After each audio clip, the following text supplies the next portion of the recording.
Magandang araw at magandang buhay. Lalong-lalo na sa ating mga minamahal na mga senior citizens na nagtatanong sa update sa ating Universal Social Pension. And ngayon po, meron akong ibibigay na bagong balita patungkol po sa update sa Universal Social Pension dahil si Ma'am Mary Jean Loreche ay nakapunta sa hearing sa NCSC at na-mention po itong Universal Social Pension.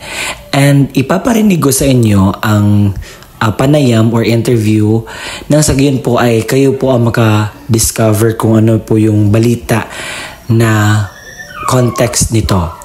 So, attention sa lahat natin mga senior citizens. Universal Social Pension, 1,500 monthly para sa lahat ng senior citizens. May panibagong update. Atin itong kunin lahat at pakinggan ang balitang ipaparinig ko. Mga lolo at lola, inaanyayahan po kita na tapusin mo ang video nito hanggang sa dulo nang sa gayon makuha mo ang punto ng video kong ito.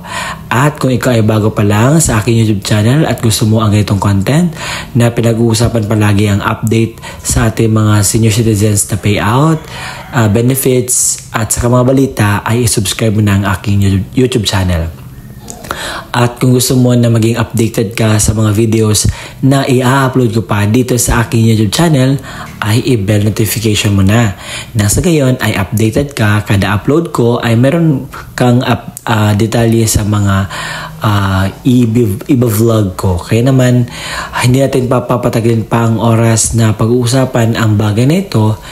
Nang sa gayon ay makita natin kung ano ang progress nito sa anong tawag dito sa Universal Social Pension. Kaya naman, let's go. Pakinggan natin ang panayam kay Dr. Mary Jean Loreche. Sa courtesy po ito sa DZMM Telradyo. Ano ba ang kumbaga chances na ito hong isinusulong na Universal Pension Hike 1,500 na pinamamadali na nga ito ni Senador Risa Ontiveros ay makapasa sa lalong madaling panahon?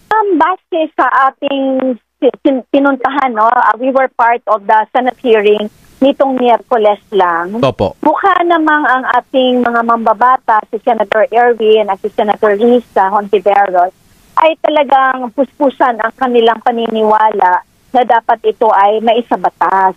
At nandun din naman ang taga-DBM, ang Department of Budget and Management, upang tanungin kung ito ay pwede bang lagyan ng pondo. Yan. So base sa kanilang response noong Miyerkules ay sa 2026, mukhang sabi nila nakalaan na daw ang pondo ng bayan para sa iba't ibang mga programa at iba't ibang ahensya ng ating pamahalaan. Pero ang sinasabi po natin ay kung titingnan natin, pwede naman talaga itong by phases. Ibig sabihin, hindi naman one time, big time ang pagbibigay. Una. Pangalawa, kung titingnan po natin yung current status ng 1,000 na ibinibigay sa tinatawag na indigent na population ng Pilipinas, that's more than 4 million Filipinos who are recipients to that. So kung gagawin natin siyang universal social pension, ang mangyayari, currently we have more than 10 million senior citizens all over the country. So parang may balancing almost 5.5 million na dapat bigyan yan. So gumawa din tayo ng computation na sarili natin sa NCSC kasama doon sa aming position paper na ibinigay sa Senado. Makikita naman natin na kung talagang paglalaanan siya ng pondo, pwede naman talaga. Yun. May computation po kayong sarili sa NCSC, ano ho?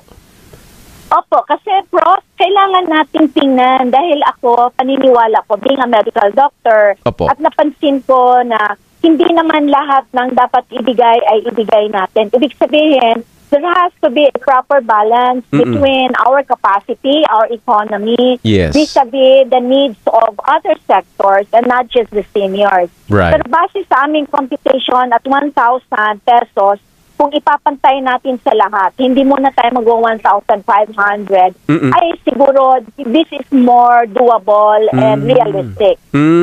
Okay, so yun ang inyong sinusulong kasi nga universal kumbaga wala tayong i-discriminate na sector no po ng senior citizen. Kung magiging universal, kung magkanong ma-approve, all sector, all classes of people no na senior ang makakatanggap po ng 1,000 piso. That's correct, Professor Ricky. Kasi kung titingnan mo, although sa batas nagsasaad naman talaga na yung pinakawalang-wala, sila yung mauunang bigyan. So I would say that stemmed from that provision of the law. Kaya nangyari na meron tayong yung tinatawag na social indigency program, which is currently being handled by the DSWD. Subalit, there's a lot of questions about that. Una ay yung datos. How sure are we na talagang they deserve that amount? Pangalawa ay marami tayong naka-waitlist. And then pangatlo ay parang ang kinanaing ng ating mga kababayan na base sa kanilang mga feedback, those that are not receiving the social indigency program are those who are paying their taxes when they were still working. Pangalawa, whatever small pension they're receiving, that is because ano yung contribution na nagawa nila. So very valid yung kanilang sinasabi na bakit hindi kami kasama dyan. I'll give you a classic example, Professor Ricky, kung na naisin mo. Yung ating expanded centenarian cash gift, kung saan bagong batas na pinapatubad ng komisyon, yung 10,000 binibigay pag ikaw ay umabot ng milestone age na 80, 85, 90 at 95. Simula March 17 ng 2024. Makikita mo yung provision ng batas, wala siyang kinikilingan, hindi siya kailangan na mahirap ka, may sakit ka, o sakitin ka, or wala ikang economic support. So, it really encompasses everyone, no? So, wala siyang kinikilala. And when we are distributing that to our kababayans, no, may kaya man sila or wala, tuwang-tuwa silang matanggap nila yon. Not really the amount, but the thought na isinali sila ng ating pamahalaan. Right. That's very right. Opo. Sige. So, ma'am, yung binabanggit po ninyo, Dr. Jean, na tama po, no? Ilinawin lang natin. So, humihingi kayo na madagdagan pa ng 500 pesos bukod doon sa i-universalize. Tama, ma'am, no? I-correct lang po yung ganon na details. Bukod sa ma-universalize po ito, parang it's an addition, kumbaga modification do sa umiiral na po ngayong batas, Expanded Senior Citizens Law. Gusto ninyong madagdagan pa ng another 500 ano po, Dr. Jean? No. Ang current na yung universal social pension refers to yung ngayon kasi na current na social indigency program na tinatanggap ng ating yung classified na apat, no, the criteria, kaya 4.5 million lang yung tumatanggap. Is only 1,000 pesos. Right. For the universal social pension, it becomes 1,000 instead of 1,500. So kumbaga, it cuts across whether you're receiving na 1,000 or bago ikong bibigyan, it should be status po at 1,000 pesos para lahat muna mabigyan. Kasi yung isinusulong ngayon na bill, there are several versions. Yung isa is 1,500, yung isa ay 2,000. So tayo, we have to be realistic in terms of capacity, in terms of our economy, at capacity ng budget natin. 1,000 peso per month for everyone for the universal social pension should be realistic already. Iyon. Kasi dito po sa hawak ko din na, I don't know if this release came from the office of Senator Ontiveros, doon nga sa hearing po, yung pinag-usapan yung Senate Bill 215, unfortunately, hindi ako nakasubaybay dito, linga para kay lolo at lola. So, tama ho ba na siya yung nagsusulong po ng 1,500 monthly stipend? Yes, that's correct. Ayun. At saka, medyo si Senator Erwin, meron din siyang kanya. So, almost similar naman. Subalit, yung amin kasing stand yan is we approve, we actually salute our senators for providing that. However, there are two things na gusto sana namin na sinabi ko din naman nung hearing. Una, kung magiging universal siya, so ibig sabihin standard at 1,000. Kung 1,500 ang isinusulong, baka pwedeng by phasing. Ibig sabihin, let's start with 1,000 first, see how it goes, because we want it to be sustainable as well. Yes, and we want to know saan pupunin yung pondo na yan. Dapat kasi naka-earmark para hindi after 2 years ay wala ng pondo. Tama yun. Secondly, it would be most realistic if there has to be a technical working group that has to be created first. Kasi pag may technical working group tayo, ay mas mahihimay-himay natin yan. I agree. Yung proseso, ang requirements natin, kung meron man, paano natin ibababa, paano yung pagbigay natin, and how often should it be given, sino ang magbibigay niyan. Tama. So a technical working group would be the best there to study it. That should be inclusive of the following agencies. Opo. Of course, kasama ang DBM, kasama ang DSWD, kasama yung ating banking, no? Kasama syempre dapat ang National Commission of Senior Citizens, being the lead agency for anything related to seniors. Yun. Tapos, Doc Jean, pakikwento nyo sa amin, kumbaga, ano ho ang inyong binabangkuhan, inaangklahan dito po sa pagsusulong ng ganito? Parang given kanina may binanggit na kayong figure ng kung gaano karami yung mga indigent na senior, tapos gaano kadami sa inyong datos po yung mga hindi kasama. Para ano ho ang inyong inaangkoran dito po sa inyong sinusulong na ito, Doc Jean?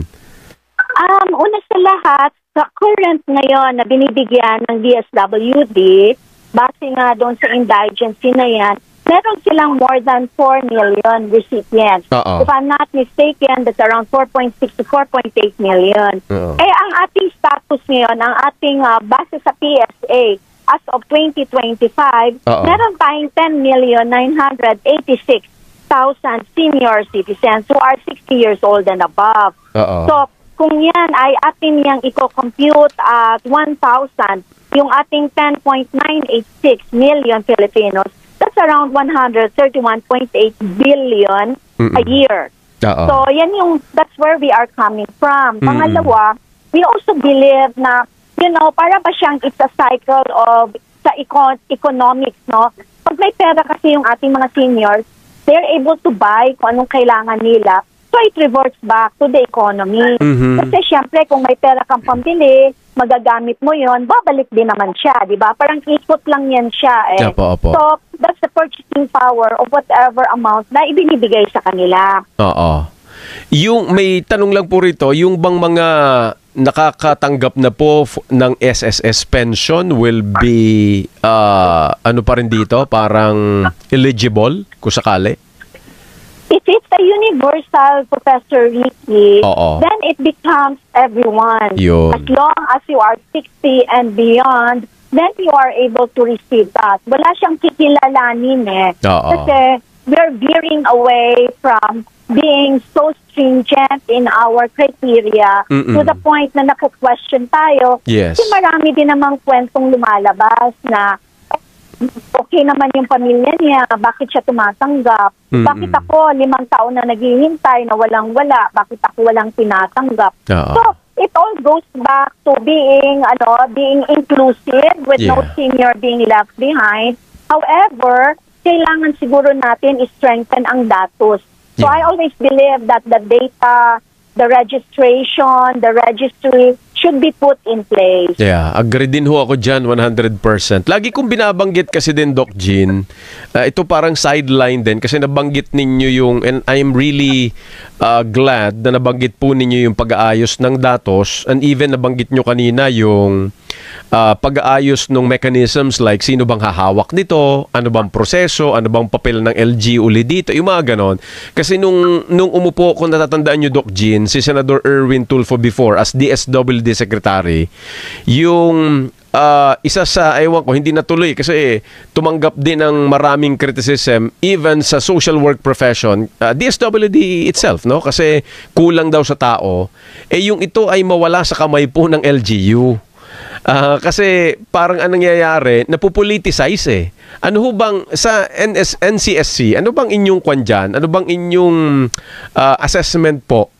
Kasi tama kayo, kahit nung nabubuhay yung nanay ko, yun yung isang issue ng mga senior yung pamamahagi, yung antagal makubra, hirap na hirap yung mga indigent senior sa pagkubra sa munisipyo kasi wala nag-a-assist. Ano bang sitwasyon dyan, Doc Jean? Una sa lahat, Professor Ricky, ang may hawak kasi sa ngayon yan ay ang ating kapatid, no, sa DSWD. Opo. So I cannot speak for themselves.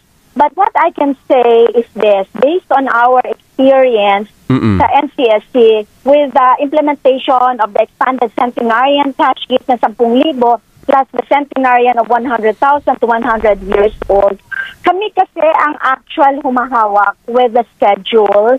So we collaborate with the LGUs and then yung mga tauhan natin sa ibaba. After verification and validation, nag-schedule tayo ng payout natin. So kami mismo, ang mga tauhan natin, ang gumagawa niyan sa kadahilanan na ayaw natin ma-politicize siya. Yun. Kasi it's a national subsidy or reward to our elder adults. So mahalaga siguro na yung concept na because it's a national government program, it should never in any way be politicized. Dahil galing din naman yan sa pera ng taong bayan. Nasanay marami tayong nakuhang magandang balita ngayon sa aking ipinakita sa inyo at yun po ang update patungkol po sa Universal Social Pension. Maraming salamat po sa panonood. Para po sa dagdag na balita, please subscribe my YouTube channel dahil araw-araw po ako nagbibigay ng magandang balita po para sa ating mga senior citizens. Ako po muli si Roel Mendez Otaño. Maraming salamat at paalam.